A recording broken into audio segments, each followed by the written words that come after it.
Der Zorger der Zeit. Wenn der Zorger der Zeit ein wenig langsamer draht und draust vor der Hütten der Schneewind herwart, nachher heißt's, er war da, der stille Advent, grad so, wie man ihn von früher her kennt. Wenn's Kind in der Wiegen die Eigel sie reibt und Mutter beim Tisch schon die Weihnachtspost schreibt, wenn Spandelholz knistert im offenen Kamin und die Katzen ganz faul neben der Ofenbank liegen.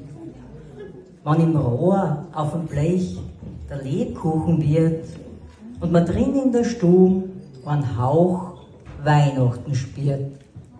Wenn's nachher im Herzen ganz warm wird und starrt, hast du das Gefühl, dass der Zorger sie langsamer trat. Danke.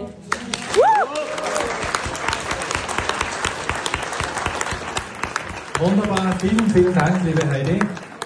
Du hast uns da ganz toll eingestimmt und auch im Herzen berührt. Und das gehört ja zu so einem Weihnachtskonzert unbedingt dazu. Jetzt freuen wir uns noch